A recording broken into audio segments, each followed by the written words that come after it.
아버지 하나님, 저희에게 늘 하나님의 특별한 은혜를 베풀어 주시고 또 하나님 참 귀하고 귀한 하나님의 음성을 들려주시니 감사합니다.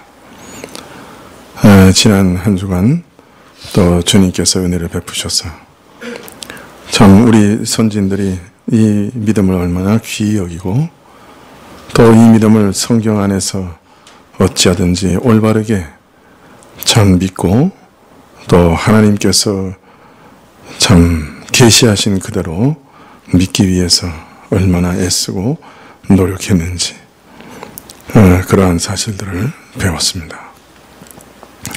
주님, 우리 마음에 참 이러한 말씀의 귀중함을 더 깊이 새기게 해주시고 이 말씀이 저희의 참 모든 삶의 기준이 되고 규범이 되고 또 이 말씀이 저희의 생각이 되고 이 말씀이 기록된 대로 저희가 하나님의 영광을 위해 살아가는 것이 저희 인생의 목적이 되게 하여 주시옵소서. 주님, 무엇보다 우리 마음에 하나님을 즐거워하게 하여 주시옵소서. 하나님이 어떤 분이신지 우리 마음에 깊이 계시되고 그리스도의 아름다우심이 저희 마음에 절절히 느껴지게 하여 주옵소서. 그래서 우리가 참 하나님, 참 성삼위 하나님, 그 하나님의 아름다우심과 영광과 그 자비와 긍휼과 사랑과 공의와 그 무한하심과 그 불변하심과 그 영원하심을 보며 즐거워하게 해주십시오. 우리와는 너무나 다르신 하나님, 그러나 이런 하나님이 우리를 창조하셨고 우리의 아버지시고 우리를 구원자신 것을 마음 깊이 기뻐하게 해주시고 참으로 주님의 매력에 매료되게 하시고 지금 주님을 따르는 것이 억지로나 또는 지옥에 가기 싫은 두려움에서나 형벌의 두려움에서가 아니라 우리가 눈으로 우리 주 예수 그리스도를 보지 못했지만 우리 예수 그리스도를 말할 수 없는 사랑으로 사랑하기 때문에 주님을 따라갈 수 있도록 허락하여 주시옵소서. 참으로 율법의 저주와 형벌의 두려움에서 주의 말씀을 따라가는 것이 아니라 주님이 너무나 사랑하시고 그 주님을 나도 사랑하기 때문에 그 사랑 안에서 주의 계명을, 주의 가훈을 지키는 하나님의 자녀가 되게 하여 주시옵소서. 주여, 예배 때마다 주의 영광을 우리에게 드러내시옵소서. 주의 그 빛을 우리 마음에 비추어 주시옵소서. 하나님을 아는 그 빛을 우리에게 비추어 주시옵소서. 예수 그리스도를 사랑할 수 있도록 예수 그리스도에 대하여 알려주시옵소서. 주님, 우리 마음에 주님의 형상이 새겨지게 하여 주시옵소서. 주님같이 겸손해지게 하시고 주님같이 화평을 추구하게 하시고 주님과 같이 온유하게 하시고 주님과 같이 죄를 미워하게 하시고 주님과 같이 자비하게 하시고 주님과 같이 긍휼이 많은 자들이 되게 해주시고 주님과 같이 지혜롭게 하시고 주님과 같이 하나님을 알게 하시고 주님과 같이 하나님을 얼굴과 얼굴을 맞대어 기도하는 것처럼 주님 앞에 나가 말하게 하옵시고 주님과 같이 기도의 확신을 얻게 하여 주시옵소서. 주여, 내가 주께 기도하는 것을 주께서 들으시는 줄 아나이다 하는 확신이 우리 안에 가득 차게 하옵소서. 주님과 일평생 동행하는 것, 그것이 우리에게 큰 기쁨이 되게 하시고 고요히 주님께 나아가 우리의 모든 것을 토설하는 것, 그것이 우리의 위로가 되게 하여 주시옵소서. 주님과 동행하는 이러한 일들을 우리 자녀들이 참 어릴 때부터 시작하게 하옵시고 주님, 하나님께 나아가 기도하는 것을 배우게 하여 주옵시고 하나님을 의식하게 하여 주옵시고 하나님의 사랑을 알게 하옵시고 그래서 하나님을 사랑하는 자들이 다 되게 하여 주시옵소서. 주님, 우리 교우들 참 어려움과 환난과 권고 가운데서 연단을 받을 때 하나님 그 연단을 통해 오히려 그리스도를 닮아가게 하시고 인내를 배우게 하시고 하나님의 사랑을 오히려 그 가운데 더 깊이 체험할 수 있게 하여 주시옵소서. 오랫동안 기도에 응답받지 못하여 답답한 가정들 주님께서 하시오니 저희가 진토로 지음받은 자들인 것을 기억하시고 주님, 우리의 기도를 응답하여 주옵소서. 주님, 시험에 들어 참으로 주를 떠나가지 않게 해주시고 오히려 환난과 어려움 속에 더욱 하나님을 꼭 붙잡는 참 자녀들이 되게 하여 주시옵소서. 이 나라를 주님께 의탁합니다. 사람의 능력으로 해결할 수 없는 문제들이 산적하여 있사옵고 우리의 자유와 생명이 위협을 받고 있사온데 저희가 할 수 있는 것이 아무것도 할 수 없어 오직 주님만 바라봅니다. 우리가 할 수 없는 모든 것을 기도하라 하신 주님, 이 나라의 안녕과 자유와 수많은 사람들의 생명을 주님께 의탁하오니 주님께서 지켜 보호하여 주시옵소서. 주님께서 지켜 보호하여 주시옵소서. 우리의 자녀, 우리와 우리 자녀들의 생명과 자유를 주님께서 지켜주시기를 간절히 기도드립니다. 교회들의 사정을 주님께 아뢰오니 거짓이 물러가고 참된 것이 세워지게 하옵시고 아침 이슬과 같은 진정한 주의 청년들이 사역자들이 일어나 교회가 재건되게 하시기를 간절히 기도드립니다. 오늘도 주님 앞에 헌물 드렸사온데 참으로 저희 전부를 드리는 믿음으로 저희 가진 것의 일부를 드렸사오니 주님께서 받으시고 저희를 주의 것으로 인치시고 저희 자녀와 산업을 보호하여 주옵소서. 인쳐 주시옵소서. 찬양을 받으시고 말씀을 주님 주시옵소서. 주 앞에서 말씀 듣는 것처럼 저희 마음에 이 말씀이 기억나고 새겨지게 하옵소서. 주께 모든 것을 의탁드리옵고 예수님의 이름으로 기도합나이다. 아멘. 예, 말씀은 디모데후서 1장 9절입니다.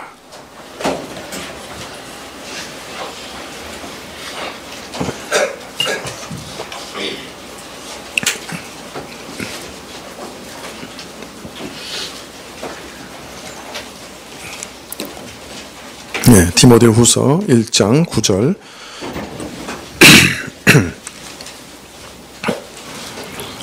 네, 찾으신 줄 알고 봉독해 드리겠습니다. 디모데후서 1장 9절, 신약 343쪽인데요. 하나님이 우리를 구원하사 거룩하신 부르심으로 부르심은 우리의 행위대로 하심이 아니요 오직 자기 뜻과 영원한 때 전부터 그리스도 예수 안에서 우리에게 주신 은혜대로 하심이라. 아멘.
아멘. 감사합니다.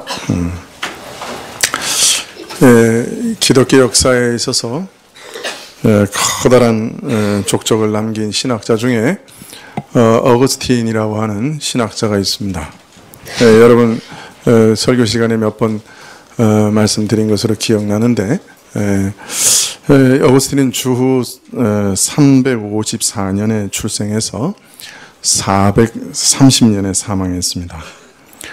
그런데 지금도 어거스틴의 신학은 교회에 아주 커다란 영향을 끼치고 있고, 초대교회의 모든 신학적 논의를 정리하고 집대성하고 초대교회의 신학을 완성한 자로 인정을 받고 있습니다. 사실 조금 과장된 말일지 몰라도 어거스틴 이후에 기독교 교리는, 신학은 그 어거스틴 교리에 대한 주석에 불과하다, 그렇게 말하는 사람들이 있을지정도입니다.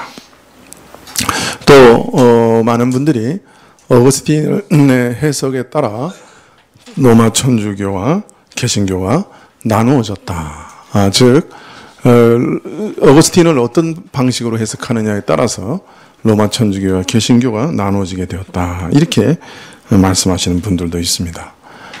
종교개혁 시대의 루터나 또 칼빈이 초대교회의 그 아름다운 것들을 다시 회복할 때 어거스틴의 도움을 많이 받았습니다. 이처럼 기독교 역사에 있어서 엄청난 영향을 끼친 이 어거스틴도 처음부터 그러나 순탄하게 믿음을 받아들였던 것은 아니었죠.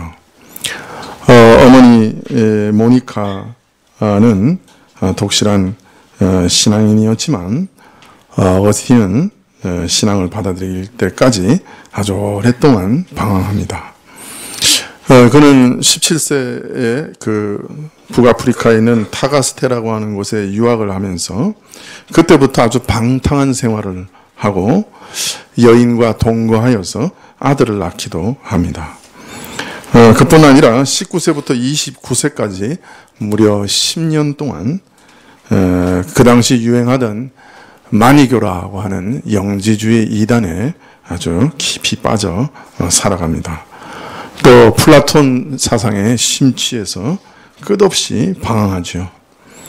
어머니 모니카는 이런 아들을 위해 기도를 포기하지 않습니다. AD 384년에 30세가 되어서 어거스틴은 밀란으로 이주해서 살아갑니다. 근데 이 밀란에 있을 때 수사학적인 관심 때문에 밀란의 주교인 암브로시우스의 설교를 들으러 갔습니다.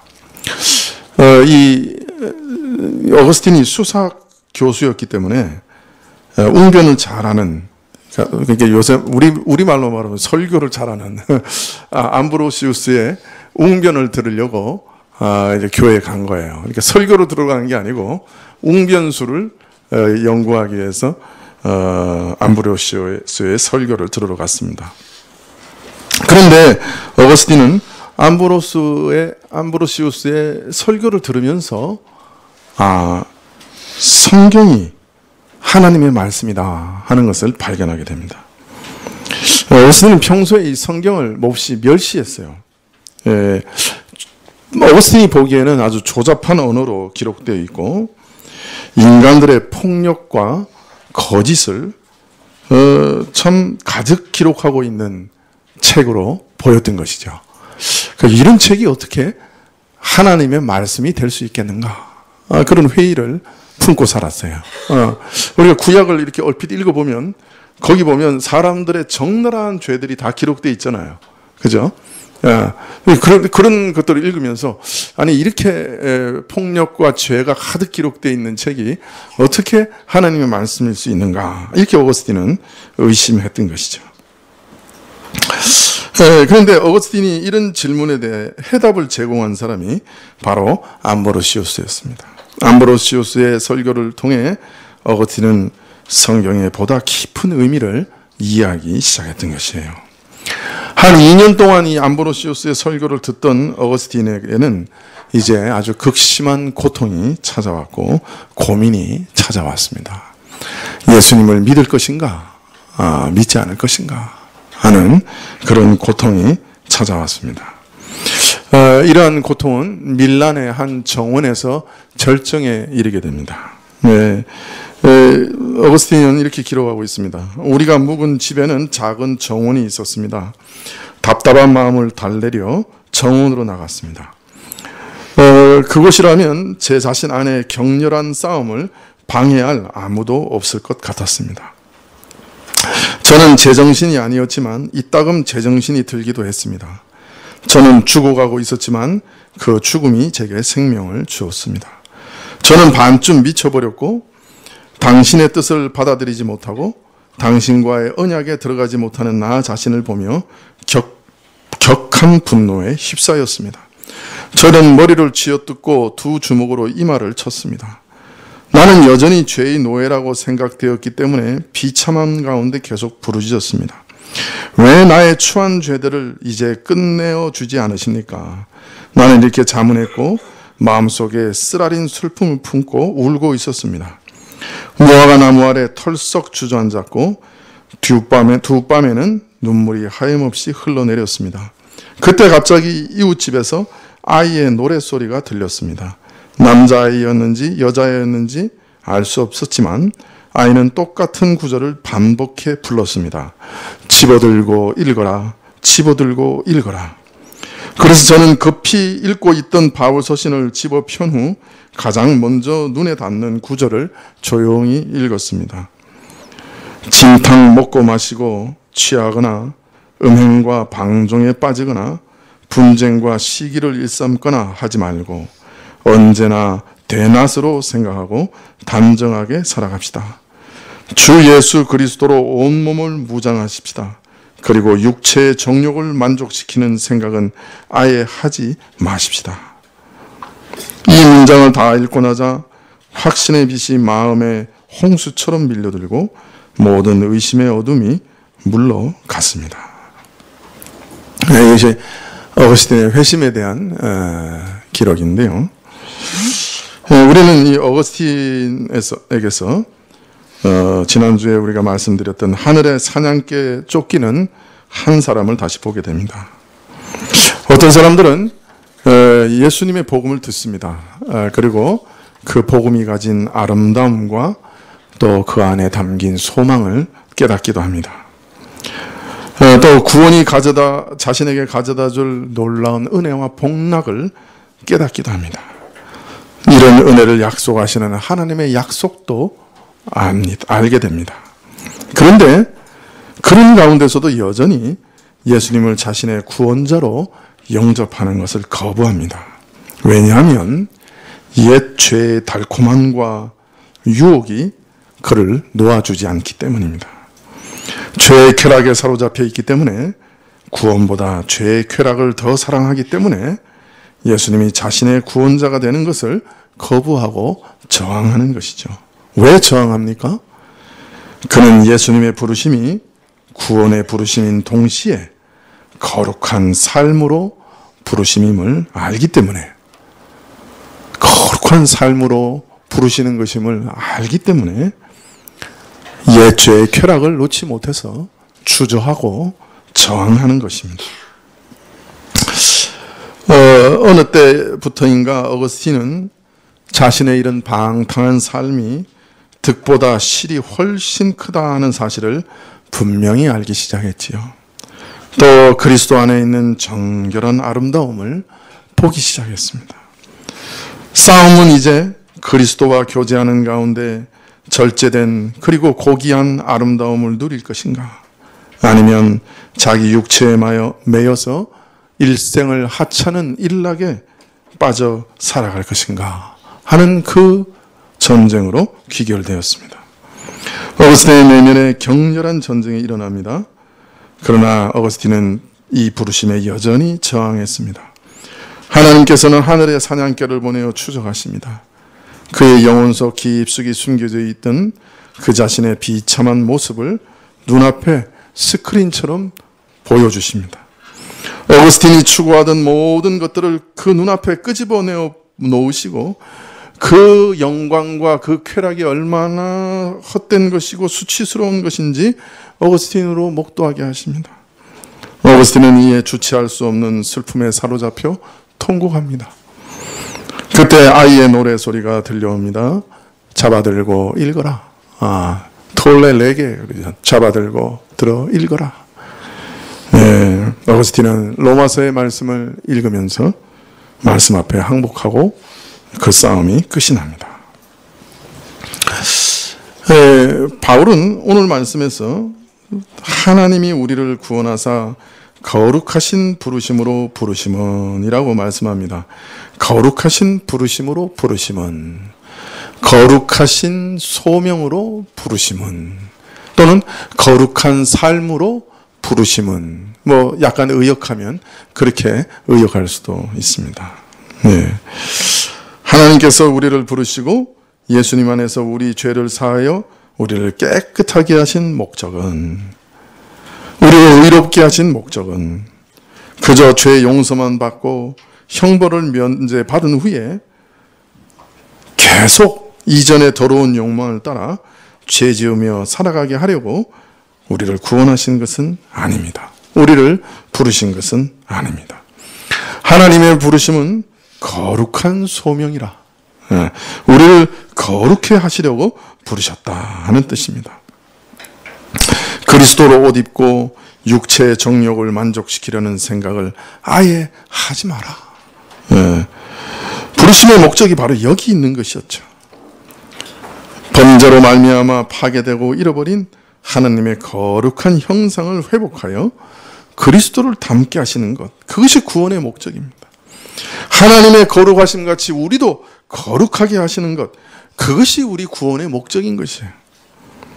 그래서 하나님의 참된 부르심을 받은 모든 사람들은 이 부르심이 구원의 초청, 구원의 부르심인 동시에 거룩한 삶으로의 초대라고 하는 것을 본능적으로 아는 것이죠.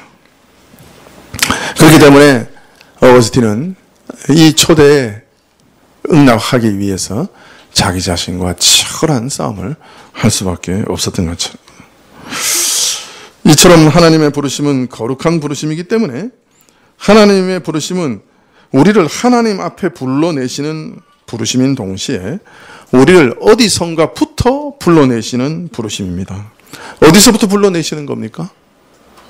네, 세상에서부터 우리를 불러내시는 것이죠. 하나님께서는 우리를 부르사 자신 앞에 서게 하시고 자신의 친백성이 되게 하시고 거룩한 나라, 하나님 나라의 백성이 되게 하십니다. 하나님의 자녀가 되게 하십니다. 동시에 하나님께서는 우리를 세상에서 불러내시고 세상에 속하지 않는 사람이 되게 하십니다. 그래서 참된 부르심의 본질은 우리를 하나님 앞으로 인도하는 동시에 세상 밖으로 나오게 합니다. 신자는 부르심을 받는 순간, 참 믿음이 그 안에 생겨난 순간 그 마음속에 이상한 변화가 생기는 것을 경험합니다. 이때까지 내가 그처럼 좋아하고 추구하고 따라갔던 세상 것이 아주 이질적이라고 하는 것을 느끼게 됩니다. 뭔가 자신은 새로운 사람이 된 것이에요. 그래서 예수 믿게 되면 참으로 믿는 사람은 시키지 않아도 세상이 싫어지게 됩니다. 세상이 그 실상을, 정체를 알아보게 되고 직감하게 됩니다. 그래서 이것은 온당치 않다. 믿는 자로서는 이것은 온당치 않는 일이다. 그런 느낌을 갖게 됩니다. 누가 가르치지 않아도 어떤 면에서 본능적으로 알게 되는 것이. 어렴풋하게나마 그는 세상의 세력을 느끼기 시작합니다. 지금까지는 이 세상 속에 살아왔기 때문에 세상의 세력이 무엇인지 알지 못했어요. 이제까지는 자신이 추구해온 욕망과 충동과 사상과 이론의 배후에 무엇이 있는지를 발견하지 못했던 것입니다. 그런데 이제 자신이 따라온 그 모든 것의 배후에 무엇이 있는가 하는 것을 발견하게 됩니다. 세상 배후에 무엇이 있는가? 무서운 영의 세력이 있다고 하는 것을, 악한 영의 세력이 있다는 것을 발견합니다. 믿는다고 하는 것은 이 같은 영적 변화를 포함하는 것입니다. 물론 어거스틴처럼 처음부터 이것이 너무나 분명해서 무서운 내적 갈등 가운데 오랫동안 투쟁 가운데 예수님을 영접하기도 하고, 또 어떤 경우는 믿은 후에 서서히 알아가기도 합니다마는, 부르심을 받은 사람은 분명 이제 곧 살아온 세상에 대해 전혀 다른 태도를 취하게 되는 것이죠. 자신이 세상으로부터 부르심을 받아 세상에 속하지 않는 자가 되었다 하는 것을 본능적으로 알기 때문이죠. 그래서 지금까지 가졌던 모든 관계가 어떤 질적인 변화를 가져오게 됩니다. 친하게 지내던 세상 친구들과의 관계도 무엇인가 어색해집니다. 이전과 같을 수 없지요. 심지어 부모와 자식과의 관계마저 바뀌게 됩니다. 이전과 같을 수 없습니다. 자신이 속해 있는 공동체가 이제는 이질적으로 느껴집니다. 자신이 추구해왔던 것에 더 이상 큰 흥미를 느끼지 못합니다. 자신이 이 세상에 속하지 않는 매우 이질적인 존재가 된 것을 인식하기 때문이죠. 그러나 세상에 속하지 않게 되었다고 하는 것이 문자 그대로 세상 밖으로 나가는 것은 아닙니다. 세상과 아무 접촉을 가지지 않고 사는 것이나 이런 것은 결코 아닙니다. 중세시대 때 이것을 오해해서 수도원으로 몰아넣은 경우가 있습니다만은, 그러나 그것은 오해지요. 믿는 자는 세상에서 즉시 옮겨 천국으로 가는 것은 아닙니다. 그리고 그렇다고 세상을 등지고 세상에서 탈출해서 혼자만 아니면 신자끼리만 사는 것을 추구해서도 안 됩니다. 천국만 바라보고 은둔 생활을 하는 것은 더더욱 아닌 것이지요. 여전히 세상 안에 머물러 살지만 세속에 물들지 않고 세상의 악함과 부패함에 오염되지 아니하며 세상의 죄와 마귀의 악한 충동과 거짓 미혹에서부터 떠나 사는 것을 말하는 것입니다. 신자는 세상 안에서 세상과 접촉하며 살아가지만 다만 그가 사는 삶의 질이 달라지는 것이죠. 믿기 이전과 믿은 후에 겉모습은 달라지지 않습니다. 그러나 삶의 방식이 달라집니다. 지금까지 세상에서 부하게 사는 것이 목표였습니다. 물질로 부하게 되든지, 명예와 명성으로 부하게 되든지, 지식으로 부하게 되든지, 실력으로 부하게 되든지, 세상을 쫓아서 세상의 성공과 부를 쫓았지만 이제는 하나님 나라의 부를 추구하게 됩니다. 하나님 나라에서 부해지는 것은 무엇으로 부해지는 것이냐? 거룩으로 부해지는 것이죠. 거룩해지는 것이죠. 세상에서 부해지는 것과 하나님 나라에서 부해지는 것은 전혀 질이 다른 것이지요. 이제 자신을 세상의 죄와 악에서 지키며 거룩하게 되는 것, 이것이 천국에서 부욕해 되는 것이다 하는 것을 알게 됩니다. 그래서 이전에는 참 세상의 부를 추구하면서 살았습니다. 그런데 이제는 하나님 나라의 부를 추구하게 살아가게 되니 모든 것이 달라지지요. 물론 그는 같은 직장에, 같은 동료에, 같은 가족과 함께 살아갑니다. 믿기 이전과 똑같습니다. 그러나 목표가 달라지고 목적이 달라지고 삶의 방식이 달라집니다. 거룩을 추구하는 것이 그의 삶의 목적이 되는 것이죠. 이것이 삶의 목표요, 인생의 존재 목적이 되는 것입니다. 인생이 무엇이냐? 전도서 12장 마지막에 이렇게 얘기합니다. 인생이란 무엇인가? 인생의 제일 되는 목적이 뭐냐? 하나님을 경외하고 그의 말씀을 지키는 것이다. 참 우리는 이 땅에서 살면서도 내 인생의 목적이 무엇인가 모르고 살아가죠. 너 왜 사냐 물으면 두 가지 중에 하나죠. 잘 먹고 잘 살기 위해서, 또는 그냥 웃지요. 웃는다는 말은 왜 사는지 모른다. 잘 먹고 잘 산다는 말은 목적이 될 수는 없죠. 그것은 수단이죠. 네. 그래서 소크라테스가 얘기했죠. 뭐라고 얘기했습니까? 뭐라고 얘기했어요? 네. 응? 내가 저 돼지처럼 살아가는 사람들이 되느니 차라리 고민하는 소크라테스가 되겠다. 그렇게 얘기했지요. 정확한 말은 아니지만 지금 제가 다른 말로 말하면 세상 사람들은 다 돼지처럼 잘 먹고 잘 사는 것을 목적으로 살아가는데 그건 아니라는 건 분명히 안다는 거예요. 그런데 왜 사는지 모르기 때문에 자기는 고민하는 소크라테스가 되겠다고 얘기한 것이죠. 그러나 성경에는 아주 왜 사는지 분명히 얘기하고 계시잖아요. 우리 인생은 목적이 뭐냐? 하나님을 경외하는 것이고 그의 말씀을 순종하는 것, 지키는 것이 인생이다. 인생의 목적이다. 그게 인생이다. 네. 시간을 알리는 게 목적입니다. 이 세상에 많은 씨 맺는 채소는 우리 인생을 먹이 살리는데 목적이 있습니다. 하늘에 있는 달과 별들은 인간에게 시간을 알리는 게 목적입니다.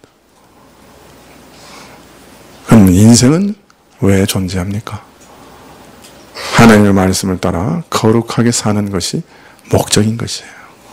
하나님을 경외하고 그를 즐거워하고 그의 말씀을 지키는 것, 그것이 인생의 목적입니다. 거룩이 목적인 것이에요. 지금 한국교회는 세상에서 참 지탄을 받고 있죠. 왜냐하면 믿는 사람들이 믿지 않는 사람들 못지않게, 아니 더욱 탐욕스럽고 더욱 비정하고 더욱 무자비하게 살아가기 때문입니다. 많은 사람들이 교회 안에서는 열심히 있습니다. 봉사도 잘합니다. 헌금도 잘합니다. 그러나 그의 삶을 전체적으로 보면 그는 세상 사람들보다 더 탐욕스럽고 더 인정머리 없고 더 전투적이고 더 사납고 더 돈을 사랑합니다. 믿지 않는 자와 전혀 다를 바가 없습니다. 아니, 믿지 않는 사람들보다 더 했으면 더 했지 못하지 않습니다. 누가 믿지 않는 사람이 냉장고를 9대 가지고 있습니까?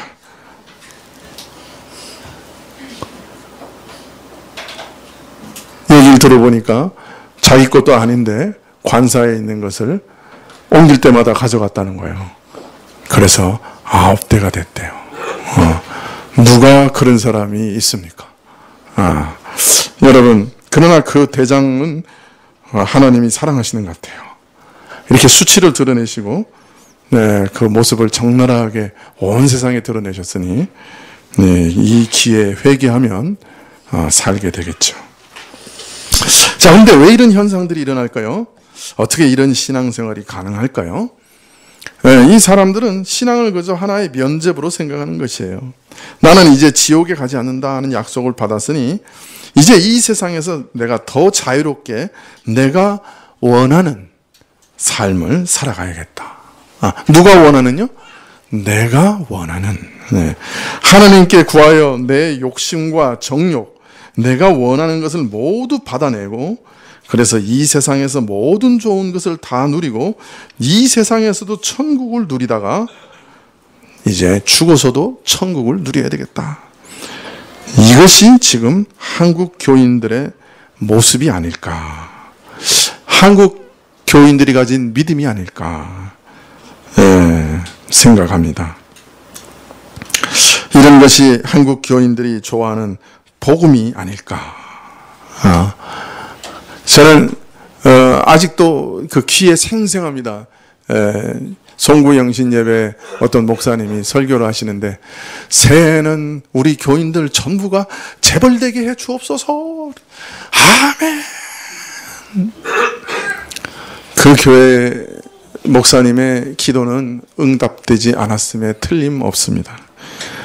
재벌 수가 늘지 않은 걸 보니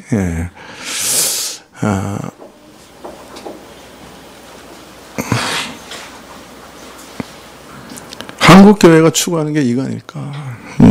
그렇지 않으면 세상에서 우리가 지탄받지 않았을 거예요. 그러나 불행하게도 이런 모습이 참 많은 신자들 안에 있는 것이 사실입니다. 이 사람들은 자신이 세상에 속하지 않은 사람임을 모르는 것이죠. 복음이 아닌 것을 복음으로 알고 있으며 구원이 아닌 것을 구원으로 알고 있는 것이에요. 어쩌면 단 한 번도 진정한 부르심을 받은 적이 없을지도 모릅니다. 그런 신앙을 가진 이후에 변한 것이 아무것도 없습니다.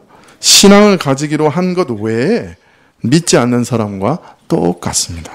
그는 여전히 세상에 속한 사람이고 여전히 세상 것을 추구하고 여전히 세상 사람보다 더 못합니다.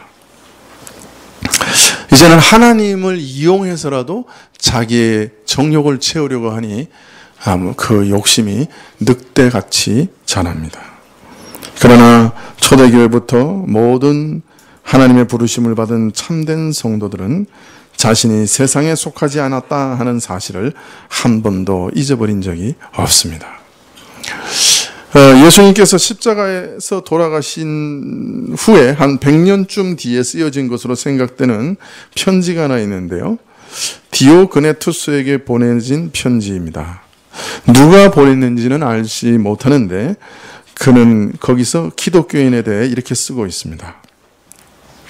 저들은 저들 각자의 나라에서 살고 있으나 외인으로 살고 있는 것입니다. 다른 시민들과 함께 살고 있으나 외인으로 살고 있는 것입니다. 저들은 모든 것을 다른 시민들과 함께 나누며 살고 있으나 나그네로서 그 모든 것을 참고 살아가는 것입니다. 저들 각자의 나라가 저들의 조국이나 저들의 조국도 저들에게는 또한 외국인 것입니다. 다른 사람들과 같이 저들도 결혼하고 자녀를 낳으나 저들은 부모로서의 의무를 저버리지 않습니다. 육신으로 사는 것이 사실이나 육신을 따라서 살지는 않습니다. 저들은 지상에서 바쁘게 지내나 저들의 시민권은 하늘에 있습니다. 저들은 모든 땅의 법률에 순종합니다. 그러나 저들은 법에 요구하는 것 이상을 행합니다. 저들은 모든 사람을 사랑하고 그리고 모든 사람에게 박해를 받습니다. 저들은 유명하지 않습니다. 그러면서도 정죄를 받습니다. 저들은 죽임을 당합니다. 그러나 이것으로 저들은 생명에 이르는 것입니다. 저들은 가난하나 많은 사람들을 부하게 하며 저들은 아무것도 가진 것이 없으나 완전한 풍족함을 즐깁니다. 저들은 부끄러움을 당하나 저들은 그 수욕 가운데 영광을 받습니다. 이런 신앙을 가졌던 사람들, 자신이 누구인지를 분명히 알았던 저들은 200년 내 로마 제국을 무릎 꿇게 합니다. 그러나 지금 우리 한국교회가 가진 신앙으로는 이 나라를 복음화시키는 것은 불가능해 보입니다. 아니, 지금의 교회의 외형적인 모습과 위세도 오래 지탱되지 못할 것이라 보입니다. 이처럼 신자 자신이 누구인지, 무엇을 위해 존재하는지 깨닫는 것은 너무나 중요한 것이지요. 이것이 분명해야 됩니다.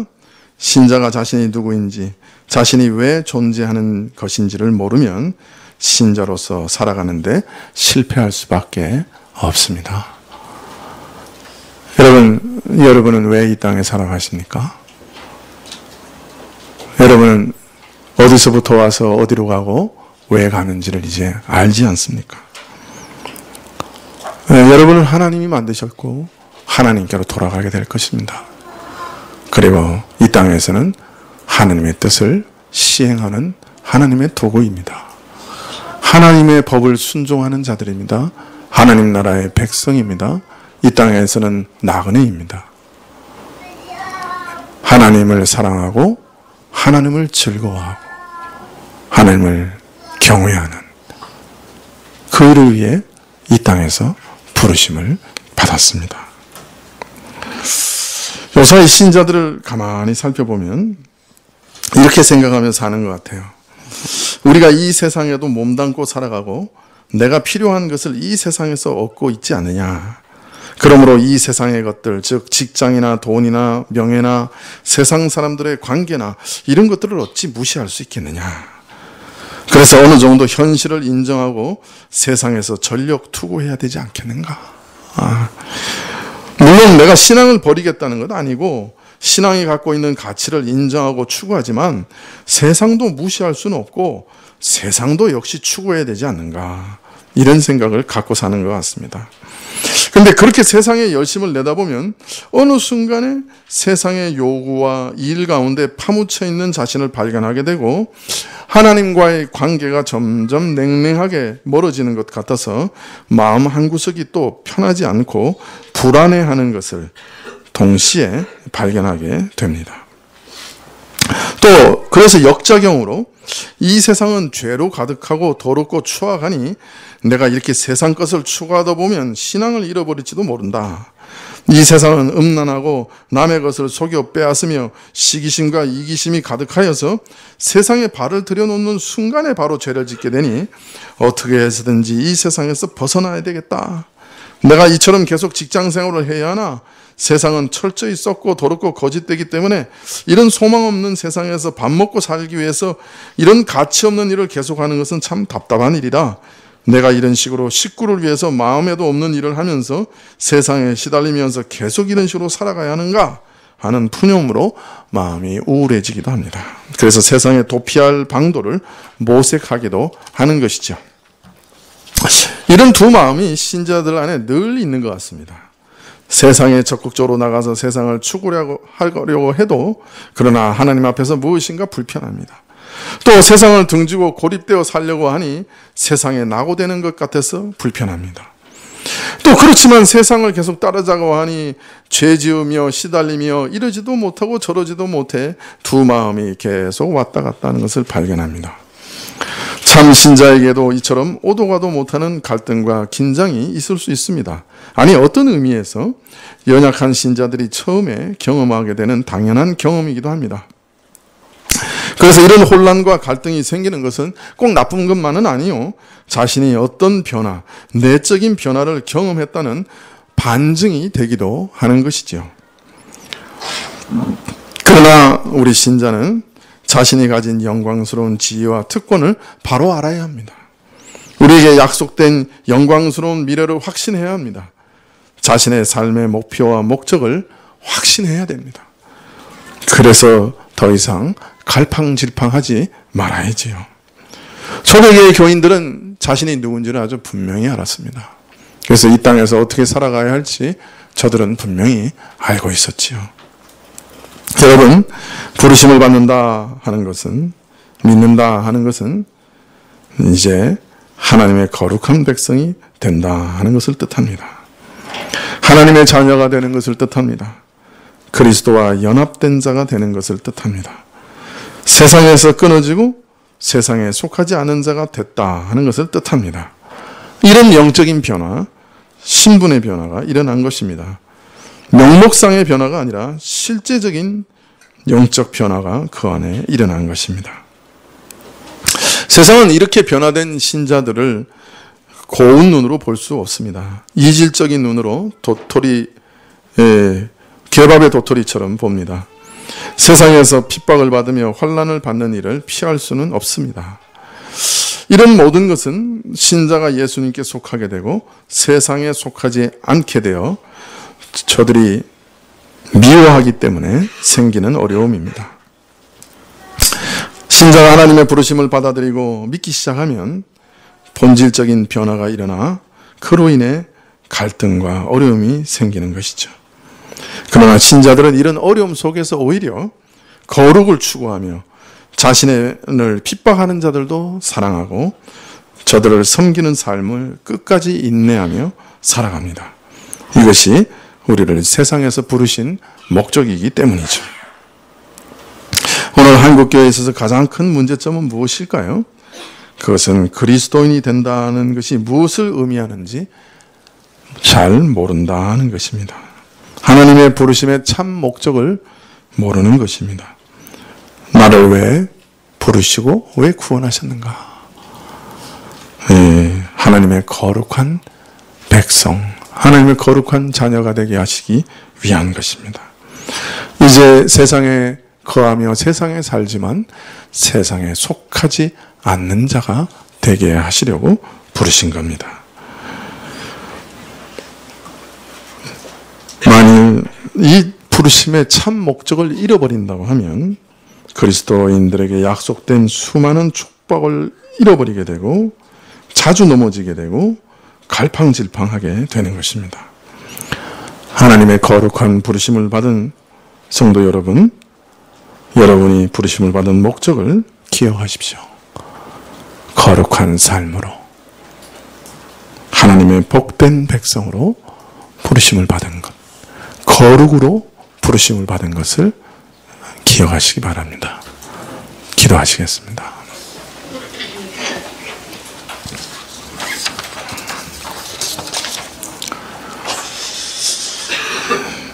주님, 타락한 우리에게는 거룩함이 좋아 보이지 않습니다. 오히려 내 마음에 있는 육신의 욕구와 정욕을 거스르는 방해물로만 보입니다. 하나님, 다시금 간구합니다. 저희 마음에 새로운 빛을 주시옵소서. 천국의 아름다움과 그리스도의 정결한 아름다움을 우리 눈에 보여주시옵소서. 우리에게 새 마음을 주시사 그 정결함을 사모하게 하여 주시옵소서. 아버지여, 성령을 보내시옵소서. 거룩한 영이신 성령을 우리에게 충만하게 하옵소서. 성령이시여, 우리 안에서 우리를 이기시옵소서. 우리 안에 있는 모든 정욕을 이기시옵소서. 성령이 가지신 거룩한 욕망을, 거룩한 욕구를, 거룩한 소욕을 우리에게 불어넣어 주시옵소서. 그래서 우리가 새로운 것을 추구하게 하옵소서. 예수님의 이름으로 기도합나이다. 아멘. 네, 336장입니다.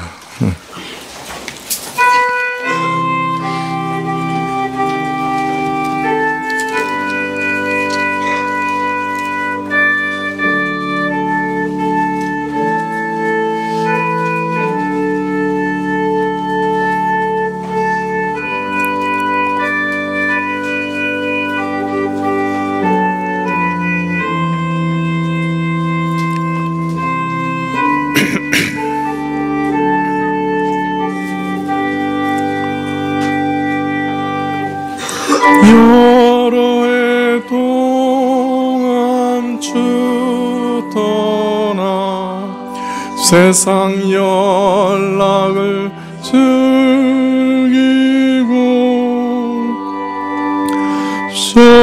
흉악한 죄에 빠져서 그 은혜를 잊었네. 오 사랑의 예수님,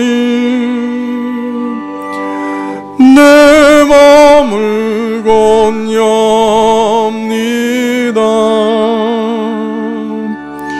곧 들어와 나와 통거하며 내 생명이 되소서. 죄악에 죽을 인생을 심히 불쌍히 여기사 저 하늘의 영광 버리고 이 세상에 오셨네. 오 사랑의 예수님, 내 맘을 건엽니다.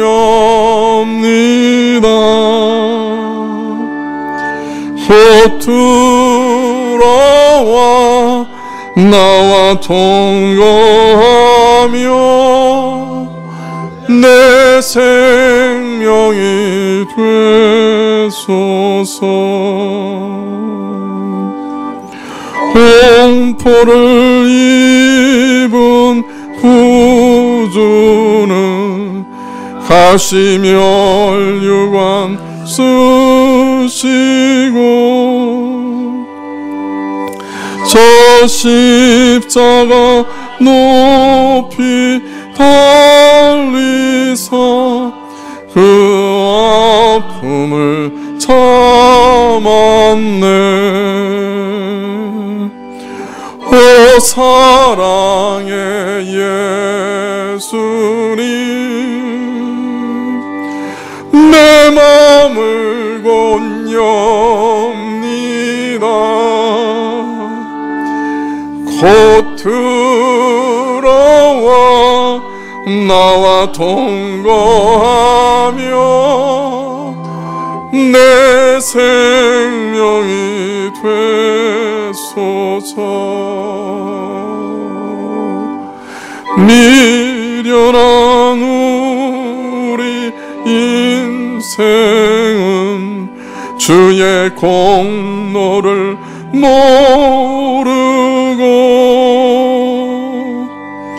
그 쓸쓸한 사막 가운데 늘 헤매고 다녔네.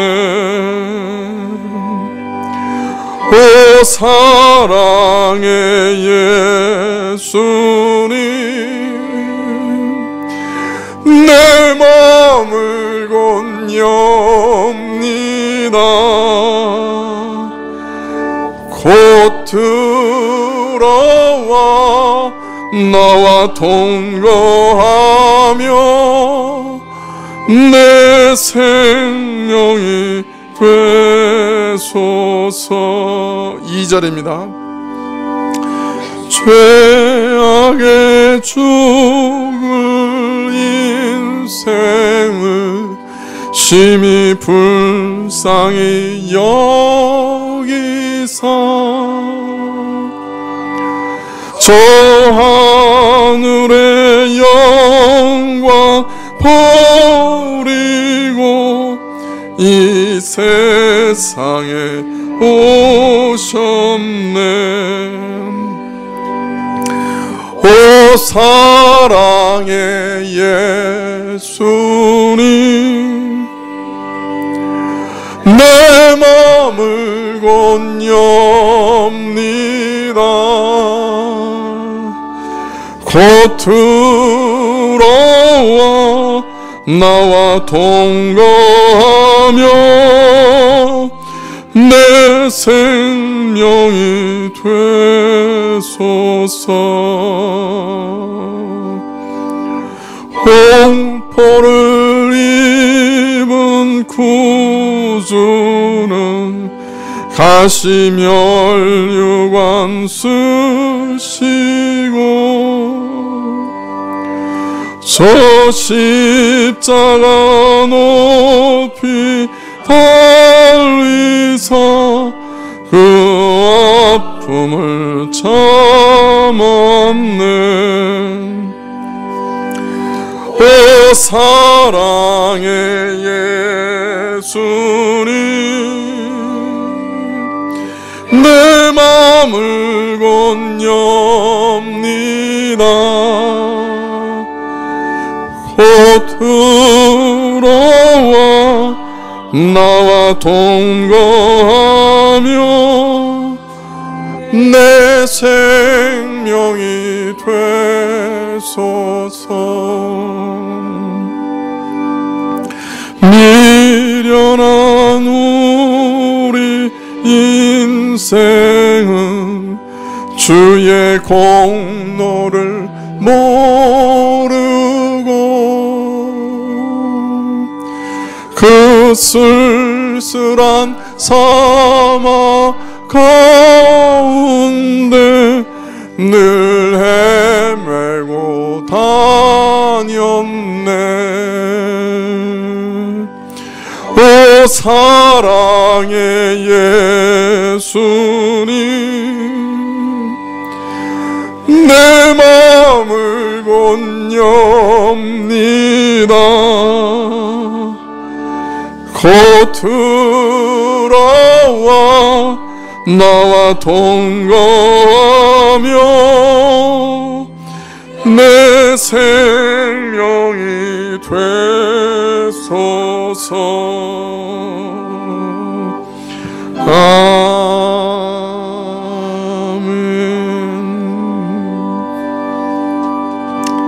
기도하시겠습니다.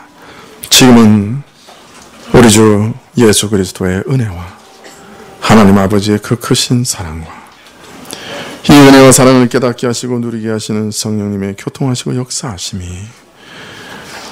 이 세상의 부요를 버리고 하나님 나라의 부요함, 거룩을 추구하며 주께서 내게 임하시옵소서 기도하며 머리 숙인 주의 백성들 위해 지금부터 영원까지 함께 계실지어다. 아멘.